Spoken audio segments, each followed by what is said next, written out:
नमस्कार, एक बार फिर मैं उपस्थित हूँ कुछ मोटिवेशन बातों को लेकर। तो चलिए शुरू करते हैं आज की कुछ बातें। आज की देखेंगे, अगर एक अंग्रेजी में कहावत ये है, our greatest weakness can become is a greatest strength. अगर हम बात करें अपने गुस्से की, तो हमारा जो गुस्सा होता है वो हमारी कमजोरी, बहुत बड़ी कमजोरी होता है, और हम अपने गुस्से को चाहे तो कंट्रोल कर सकते हैं, उसे नियंत्रित कर सकते हैं। इसका एक बहुत अच्छा उदाहरण है आपके एक महिला का, एक अमेरिका की महिला का। उस महिला ने एक मैड बनाया।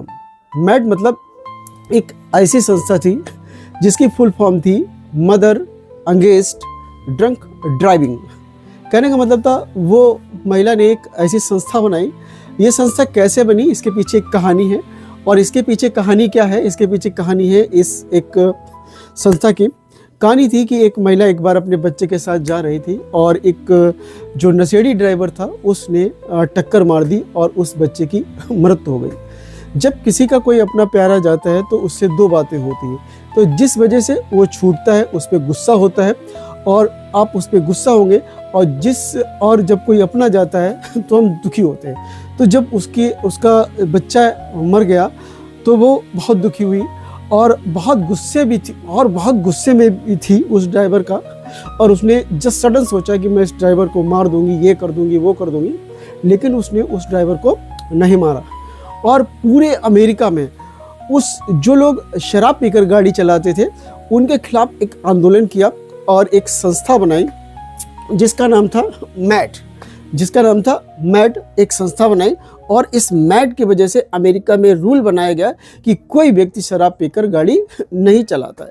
तो ये एक गुस्सा जो होता है हमारी बहुत बड़ी कमजोरी होती है, और ये हमारे ऊपर होता है कि हम अपने गुस्से को काबू करें, उसे नियंत्रित करें और उसे सही दिशा में ले जाएं।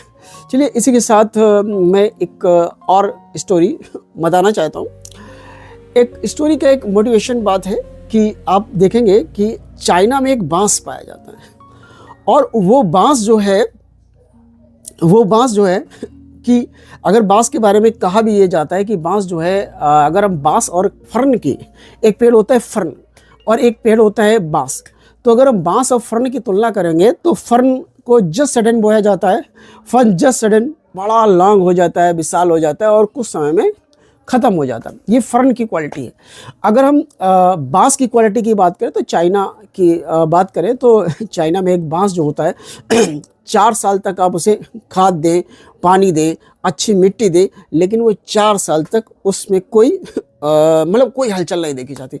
जस्ट सडन अचानक 6 सप्ताह के अंदर वो जो बांस का पेड़ होता है वो 90 फीट ऊंचा हो जाता है। तो जरा दिमाग से सोचिए, क्या हमने सिर्फ उस बांस को बनने के लिए जो सप्ताह है, जो 6 सप्ताह है, क्या वही जोड़े जाएं? नहीं, बांस को बनने के लिए 4 साल जो आपने खाद और पानी दिया वो भी जोड़ा जाता है बांस बनने के लिए।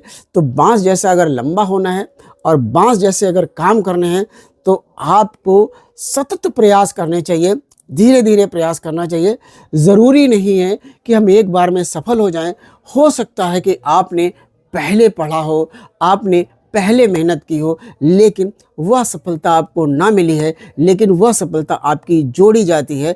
हो सकता है कि आपने बांस की तरह परिश्रम किया हो और जस्ट सडन उस बांस की तरह आप 90 फीट होने वाले हो, आपने वो मुकाम, वो चीज़ छोड़ दी हो। तो इसी के साथ मैं ये कहना चाहता हूँ कि सफलता जस्ट सडन नहीं मिलती है। सफलता के लिए उसके पीछे हमारा बहुत बड़ा परिश्रम होता है। तो कोशिश करिएगा, आप परिश्रम करते रहिए, और अब बांस की तरह बढ़ेंगे तो मेहनत भी बांस की तरह करनी पड़ेगी। और ये हो सकता है कि आपको उस बांस की तरह उसके पीछे की चीज़ें नहीं दिखेंगे। तो इसी के साथ राधे राधे और गुड नाइट और स्वीट ड्रीम्स। आप पढ़ते रहिए, बढ़ते रहिए मेरे प्यारे बच्चों। Tata, bye bye, good night, sweet dreams.